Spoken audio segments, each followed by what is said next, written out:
আসসালামু আলাইকুম everyone, welcome to রিজিয়াস kitchen. আমি দুটো ডিম ও আলু দিয়ে মজাদার একটা স্ন্যাক্স বানিয়ে দেখাবো। খুব সহজেই এই স্ন্যাক্সটা বানিয়ে নিতে পারবেন। তো চলুন দেখতে থাকুন আজকের এই রেসিপিটি। প্রথমেই 250 গ্রামের 2 কাপ ময়দা নিয়ে নিচ্ছি, আর নিয়ে নিচ্ছি 1 চা চামচ কালো জিরা, স্বাদ অনুযায়ী লবণ ও 3 টেবিল চামচ সাদা তেল। এবারে একসঙ্গে সব মাখিয়ে নেব। যখনই দেখবেন হাতের মধ্যে আটাগুলো এইভাবে চাপলে মুঠো হয়ে যাচ্ছে, সেই পর্যায়ে অল্প অল্প জল দিয়ে আটাটা মেখে নিতে হবে। আটাটা এইভাবে মাখলে নাস্তাটা ক্রিস্পি ও মুচমুচে হবে।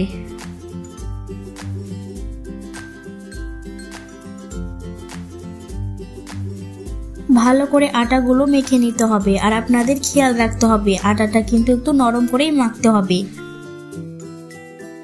খুব ভালো করে আমি একটা ডো বানিয়ে নিয়েছি। এবারে ডোয়ের ওপরে সামান্য তেল মাখিয়ে রেস্টিংয়ে রেখে দেব 15 মিনিটের জন্য।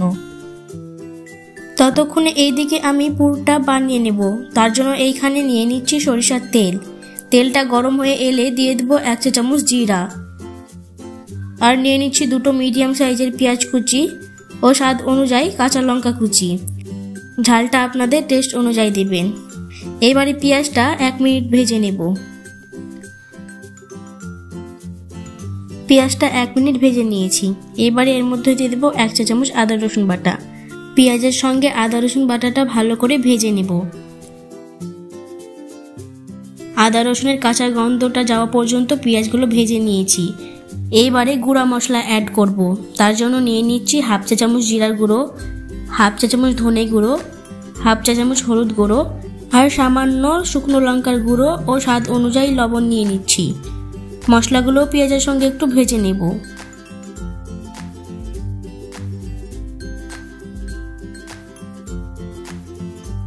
এইবারে এর মধ্যে 2 ডিম দিয়ে দেব। তার জন্য 2 ডিম নিয়েছি।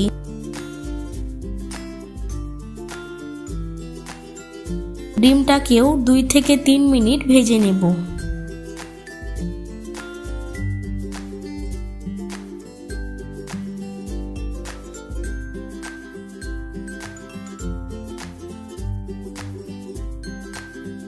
ডিমগুলো 3 মিনিট ভেজে নিয়েছি। এইবারে 2 মিডিয়াম সাইজের আলু ছোট ছোট করে কেটে সিদ্ধ করে নিয়েছিলাম, মশলার মধ্যে আলুগুলো দিয়ে দিচ্ছি।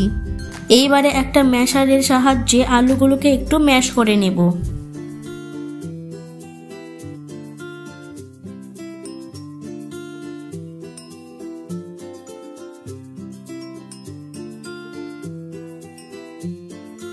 ম্যাশ করা হয়ে গিয়েছে। এইবারে 1/2 চা চামচ চাট মশলা ও 1/2 চা চামচ গরম মশলা দিয়ে 2 থেকে 3 মিনিট পুরটা ভেজে নেব।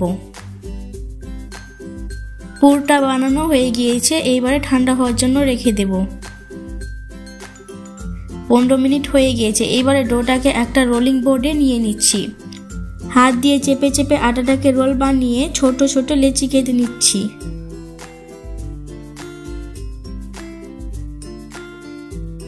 এইবারে একটা লেচি নিয়ে হাত দিয়ে চেপে গোল করে নিচ্ছি।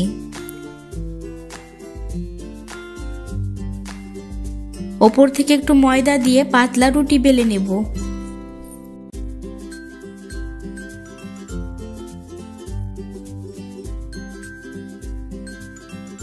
আমি কিন্তু পাতলাভাবে রুটি বেলে নিয়েছি। এইবারে রুটিটা এক সাইড ভাঁজ করে নিচ্ছি। এইভাবে ওপর সাইডটাও ভাঁজ করে নিচ্ছি, আর নিচের সাইডটাও এইভাবে ভাঁজ করে নিচ্ছি, আর ওপরের সাইডটাও এইভাবে ভাঁজ করে নিচ্ছি। এই দেখুন আমি চারিদিক থেকে ভাঁজ করে নিয়েছি, আর মাঝখানে একটু ফাঁকা জায়গা রেখেছি। এবারে এই পাশটা উল্টে 1.5 চা চামচ যে পুরটা বানিয়ে রেখেছিলাম সেই পুরটা দিয়ে দেব। পুরটা নিয়ে নিয়েছি। এইবারে এটাকে সিল করে নেব।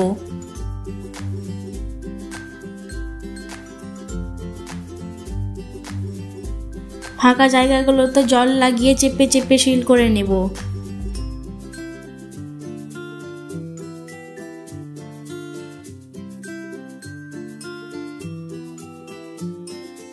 চারিদিকটা আমি ভালো করে সিল করে নিয়েছি।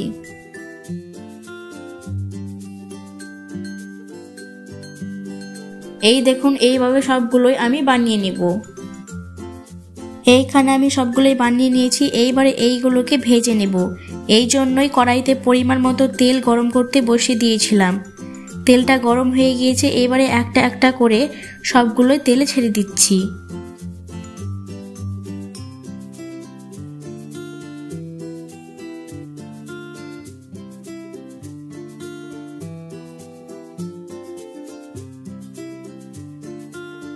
নিচের সাইডটা ভেজে এবারে উল্টে উল্টে ওপর সাইডটাও ভেজে নেব।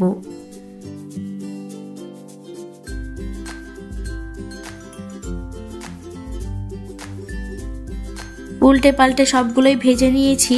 এবারে এইগুলোকে তুলে নেব। এই দেখুন মুচমুচে করে এগ পটেটো কত সহজেই বানিয়ে নিলাম। খুব সহজেই এই এগ পটেটো স্ন্যাক্সটা বানিয়ে নিতে পারবেন ও খেতেও খুব মজাদার হয়। আর আমার ভিডিওটি কেমন লেগেছে অবশ্যই কমেন্ট করে জানাবেন। আবারও দেখা হচ্ছে নেক্সট কোনো রেসিপি ভিডিও নিয়ে। আপনারা সবাই ভালো থাকবেন। আল্লাহ হাফিজ।